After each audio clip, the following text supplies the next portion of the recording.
रहेगा शासन प्रशासन के।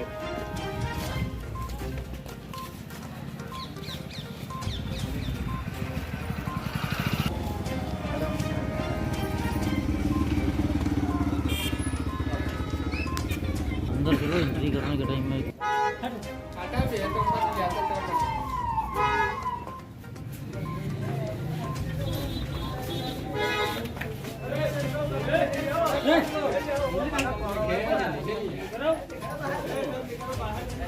बाहर जाओ, बाटा बाहर हुआ तब लियो।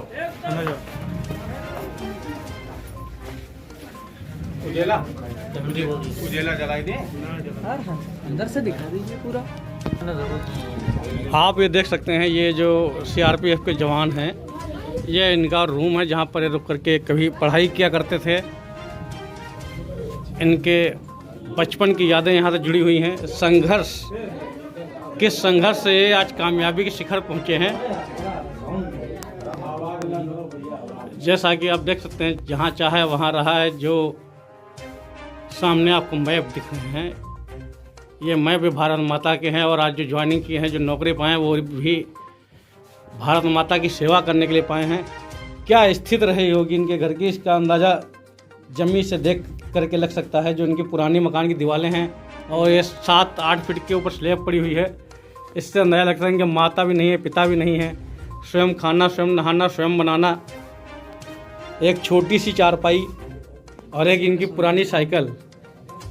क्या इसी साइकिल से आप सफ़र करते थे? हाँ, ढकेरवा जाता था मैं कोचिंग के लिए। ढकेरवा जाते थे? हाँ, शुरू में वहीं जाता था, उसके बाद छोड़ दी, फिर इंडिविजुअल तैयारी करने लगा, ऑनलाइन क्लासेस। Online classes. अच्छा, आप ये बताइए, किससे सबसे ज़्यादा आपको सहायता प्रदान हुई? वैसे तो मेरे पूरे गांव से बहुत ज़्यादा सहायता प्रदान हुई, लेकिन ये मुझे इस राह पे लाने के लिए मेरे एक लखनपुर में मित्र हैं, कौशल मौर्य, उनकी वजह से, उन्होंने जो बताया उस तरह से मैंने यहाँ तैयारी की। अच्छा, किस गुरु के माध्यम से आपको जो है ये स्कोप मिला? कोई तो गुरु रहा होगा जो? ढकेरवा में कोचिंग संस्थान है, शिव कंपटीशन, वहाँ से मैं पढ़ाई शुरू किया कोचिंग की।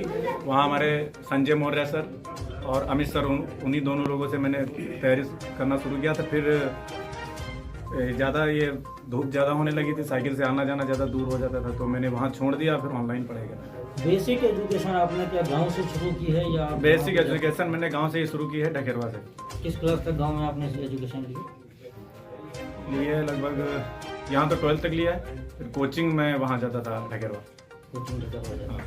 क्या आपको लग रहा है तब के और आज आप एक जगह पे भारत माता की सेवा के लिए आप चुने गए हैं, क्या कैसा महसूस हो रहा है? महसूस तो बहुत अच्छा हो रहा है, लेकिन ये गांव का इतना प्यार देख के और ज़्यादा अच्छा और लग रहा है मुझे, बहुत अच्छा महसूस हो रहा है। शायद किसी का गांव इतना किसी एक लड़के को प्यार करता होगा। जैसा सुनने में आया कि आप इस गांव से एक अकेले व्यक्ति हैं जो सुरक्षा के लिए आप चुने गए हैं, क्या कहेंगे इस बारे में? कहना यही है कि मैं इस गांव का पहला ही हूं जो किसी पैरामिलिट्री में भर्ती हुआ हूं, तो मैं इसलिए इतना कोशिश किया क्योंकि हमारा समाज जो है थोड़ा पिछड़ा ज़्यादा है, तो वो अपने बच्चों को पढ़ा नहीं पाते हैं। तो मुझे लगा कि मैं अगर सेलेक्ट हुआ तो मुझे देख के शायद और बच्चे तैयारी करें और भारत माता की सेवा में जाएं। कोई ऐसे मित्र हैं जो आपके संघर्ष में रहे? हाँ, बहुत मित्र हैं। कुछ नाम बताएंगे? नाम है आदर्श मौर्य हैं और कौशल मौर्य हैं, रजनीश मौर्य हैं, और यहाँ के हमारे अतार अंसारी, इरफान खान और जितने भी हमारे भाई लोग हैं, सब हमारे साथ संघर्ष में रहे हैं। वही हमारा पूरा परिवार। नई उम्र के जो बच्चे हैं जो आजकल मोबाइल में बहुत ज़्यादा अपना समय दे रहे हैं, उनके लिए क्या संदेश आप देना चाहेंगे? वो अपना जीवन पूरी तरह से खराब कर रहे हैं। मोबाइल में समय दीजिए, लेकिन सही दिशा में देंगे अगर तो सक्सेस जरूर मिलेगी। मैं ट्रेनिंग जहाँ करता था वहाँ भी यही बताया गया है कि मोबाइल का उपयोग कम से कम करें। कोई बचपन की यादें बताएंगे ताज़ा करने के लिए? बस यही दुख इतना ही है कि मम्मी पापा नहीं है, बाकी सब सारी खुशी हमारे गांव वाले, हमारे मित्र, दोस्त, भाई सब दे रहे हैं। बाकी मम्मी पापा के अलावा बाकी सारी खुशी है इस समय हमारे पास। जब मम्मी पापा नहीं रहे तब आपकी पढ़ाई करने में किसने सहायता की, किसने आपको मोटिवेट किया कि आप बाहर जाके काम कर देते? देखो, पहले जब मैंने बंद किया, मेरे मम्मी पापा एक्सपायर हो गए, तो मैंने पहले तो थोड़ा काम किया बाहर, इधर उधर पढ़ाई करता रहा। उसके बाद लगा कि बाहर काम करने से थोड़ा डिस्टर्ब हो रहा था, तो मेरे मामा हैं, उन्होंने मेरी बहुत सहायता की और मेरे परिवार ने भी बहुत सहायता की, दोस्तों ने, सबने। अब आप जब चुन कर आए हैं तो गांव में क्या कुछ करना चाहेंगे गांव के लिए? गांव को बस यही, इसीलिए मैं मेहनत कर रहा था कि गांव को थोड़ा मोटिवेशन मिले, क्योंकि सबको यही लगता है कि इनका नहीं हुआ तो तेरा क्या होगा। इसलिए मैंने ज़्यादा मेहनत की कि मेरा जरूर होगा, मैं करके दिखाऊंगा ये। किस बिरादरी से आप रखते हैं अपना ताल्लुकात? मैं अनुसूचित जाति से संबंध रखता हूँ। अच्छा। क्या आपको सरकार से लेकर के कभी कोई असमंजसता नजर आई कि अनुसूचित जाति वालों के लिए भेदभाव को नजर आया इस टाइप से? देखो, सरकारें तो हमेशा यही करती हैं, कोई कहता सरकार अच्छी है, कोई कहता बुरी है, लेकिन मैं तो ये कहता हूँ वैकेंसीज हमेशा आती रहती हैं, बस पढ़ने वालों की कमी है। जी। न शिक्षित व्यक्ति हो उसके लिए सब कुछ संभव है। अगर आप शिक्षित हैं और सही दिशा में पढ़ रहे हैं तो सब कुछ संभव है। ये तो खाली ढोंग है कि वैकेंसीज नहीं आ रही हैं, आती हैं, लेकिन उस तरह से नहीं आती कि करोड़ों वैकेंसी आए तो करोड़ों छात्र हों। कम आती है, कंपटीशन ज्यादा है। कंपटीशन ज्यादा है। हाँ। क्योंकि IT सेक्टर का जमाना चल रहा है इस समय। हाँ। क्या कंप्यूटर एजुकेशन आपने ली है? नहीं ली है। नहीं। उसके बाद भी सिलेक्शन हो गया? बिल्कुल। ये तो बहुत अच्छी बात है बिना कंप्यूटर के।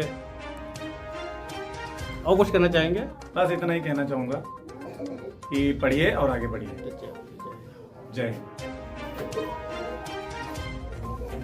माता की जय, भारत माता की जय, भारत माता की जय, वंदे वंदे वंदे मातरम। ठीक। क्या नाम है? नरेंद्र कुमार। कहाँ रहते हैं? रमिया में। आज जो आपको फूल मालाओं से स्वागत हो रहा है, आपके चाहने वाले ढोल नगाड़ा लेकर आ रहे हैं, क्या कुछ मामला है? किस लिए ढोल बाजे बज रहे हैं? मेरा CRPF में सिलेक्शन हुआ था, उसकी ट्रेनिंग खत्म करके आज मैं आया हूँ घर पे, इसलिए हमारे गांव वालों का इतना प्यार देखने को मिल रहा है, इससे मुझे बहुत ज़्यादा सुकून मिल रहा है। तो आज आप पहली बार घर वापस आए? हाँ, पहली बार घर वापस आया हूँ ट्रेनिंग खत्म करके। क्या कुछ पढ़ाई का एजुकेशन रहा आपका? एजुकेशन मैंने 12th की है, उसके बाद मम्मी एक्सपायर हो गई तो मैं उसके आगे पढ़ नहीं पाया, फिर मैंने तैयारी शुरू कर दी। आर्थिक स्थिति आपकी कैसी रही? बहुत ख़राब आर्थिक स्थिति रही, बहुत ही खराब। किस आपने पढ़ाई की है? पढ़ाई मैं दिन में थोड़ा बहुत काम करता था और शाम को पढ़ाई करता था रात में। इसी तरह से रात पढ़ के मैंने सुबह 3 बजे उठ के यहाँ रनिंग आता था। यहाँ के सब लोग जानते हैं मेरे को। कैसा लग रहा है जो आप सैकड़ों लोगों की भीड़ में आपको माला बनाया है? बहुत खुश हूँ। मेरे गांव का इतना ज़्यादा सम्मान और इतना ज़्यादा प्यार देख के बहुत खुशी हो रही है। देश की सेवा का भावना कैसे? देश की सेवा का भावना मेरे शुरू से ही था, पर उस तरह का माहौल नहीं बन पा रहा था तैयारी करने का, क्योंकि अकेला ही था मैं घर का। फिर किसी न किसी तरीके से मैंने सब एडजस्ट किया और फिर तैयारी की मैंने। आपके सामने सैकड़ों नौजवान खड़े हुए हैं, इनसे क्या कहना चाहेंगे आप? इनसे ही कहना चाहूँगा, कुछ भी हो जाए पढ़ना ज़रूर है। देश की सेवा के लिए क्या बोलेंगे? जो आज का जो माहौल चल रहा है, क्या कहेंगे देश की सेवा के लिए? आज के माहौल के हिसाब से तो देश की सेवा में बहुत कम लोग जाते हैं, क्योंकि उनको वो AC वाली हवा ज़्यादा चाहिए। यहाँ पे ऐसी चीज़ है नहीं। गुरचरण दास गौतम, कहाँ रहते हैं? रमिया बहड़। आज ये ढोल नगाड़े जो बज रहे हैं, किस संबंध में बज रहे हैं? ये ज़िंदगी में पहली बार हमको खुशी इजहार को होने का मौका मिला, इसलिए हम लोग ढोल नगाड़ों से स्वागत कर रहे हैं। कौन सी खुशी मिली आपको?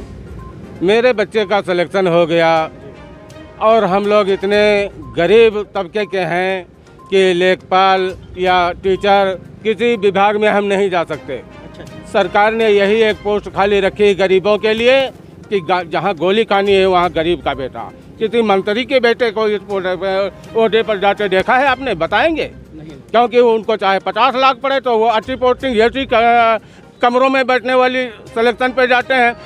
इस सिलेक्शन में मंत्री का बेटा, विधायक का बेटा, CM और PM का बेटा नहीं जाएगा, इसलिए ये विभाग हम गरीब लोगों के लिए खाली रखा गया। क्या आपके गांव से और भी कोई CRPF आर्मी सेना में है? पहली बार जीवन में पहली बार ऐसा कुछ देखने को मिल रहा है।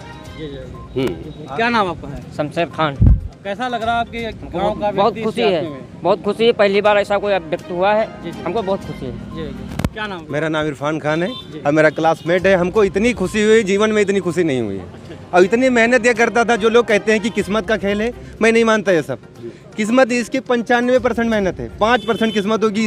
इसका घर आप देखेंगे, बकरी बांधी जाती थी झोपड़ी पड़ी उसमें आप रहेंगे नहीं। जिसमें पड़ता था 16 घंटा, 18 घंटा। या दौड़ने के लिए ग्राउंड भी नहीं है, सड़क पे दौड़ता था और पहनने के लिए जूते नहीं थे, चप्पल पहन के दौड़ता। इतनी मेहनत की है इसने, मेहनत ही रंग लाई है। जी, मेरा नाम राहुल कुमार है। मेरा जी बताएं, आपके क्षेत्र का एक व्यक्ति CRPF में पहुंचा है, क्या कहना चाहेंगे? जी, हम पहली बात तो आपको धन्यवाद देता हूं। और ये हमारा छोटा भाई है, हम इससे बहुत खुश हैं।